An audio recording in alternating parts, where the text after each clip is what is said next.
సామాన్యులు, అదేవిధంగా కష్టజీవులు, రైతులు, వ్యవసాయ కార్మికులు, అసంఘటిత రంగ కార్మికుల సమస్యలు, వాళ్ళకు సంబంధించిన వేతనాలకు సంబంధించి కానీ ఇలాంటి సమస్యలపైన ఈ బడ్జెట్లో ఎలాంటి కేటాయింపులు లేవు.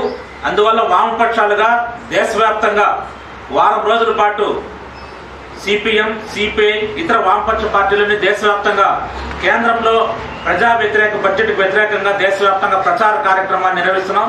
అందులో భాగంగానే చిత్తూరు జిల్లాలో కూడా ఈరోజు 1వ తేదీన రౌండ్ టేబుల్ సమావేశము, దాని తర్వాత నిరసన కార్యక్రమాలు కంటిన్యూగా చేయడానికి ఈరోజు మేము ఉమ్మడి సమావేశం నిర్వహిస్తున్నాం. అందులో కేంద్రంలో మోడీ ప్రభుత్వం చేస్తున్న ఈ ప్రజా వ్యతిరేక విధానాలపైన ఈ రాష్ట్ర ప్రభుత్వం కూడా ఈరోజు ఒత్తాసు పలుకుతూ మొత్తం వాళ్ళ బడ్జెట్కి అనుకూలంగా వ్యవహరిస్తున్న తీరు ఉంది. అందువల్ల ఈ తీరును ప్రజలకి ఈరోజు ప్రజలకు సంబంధించిన బడ్జెట్లో కేటాయింపులు లేవని చెప్పి మొత్తం ప్రజానీకానికి విస్తృతంగా కార్యక్రమం చేయడానికి మొత్తం వామపక్ష పార్టీలు ఈ ప్రచార కార్యక్రమాల్లో నిర్వహిస్తున్నాం. ప్రజలందరూ కూడా దీన్ని అర్థం చేసుకొని ఈ కార్యక్రమాల్లో భాగస్వాములు కావాలని చెప్పి వామపక్షాలకు మేము పిలుపునిస్తున్నాం.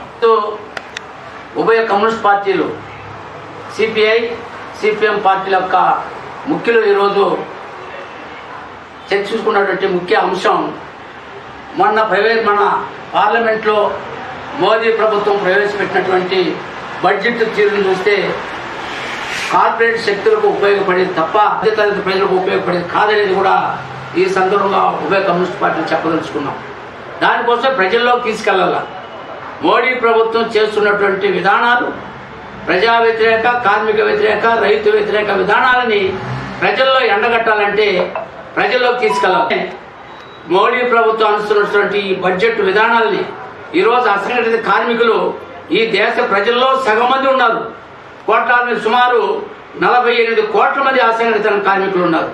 పేద మధ్యతరగతి ప్రజలు ఉన్నారు. వాళ్ళకి సంబంధించినటువంటి బడ్జెట్ని వాళ్ళు కేటాయించకపోవడం, వాళ్ళ సంక్షేమ పథకాలు కానీ అదేవిధంగా కార్మికులకు సంబంధించినటువంటి రాయితీలు కానీ బడ్జెట్లో కేటాయించకపోవడం చాలా దుర్మార్గం అనేసి కూడా ఉభయ కమ్యూనిస్ట్ పార్టీని కూడా చెప్పదలుచుకుంది. బడ్జెట్ మొత్తం కూడా కార్పొరేట్ శక్తులు ఆదాని, అంబానీకి అనుకూలంగా ఉన్నటువంటి బడ్జెట్ ఉంది తప్ప మీద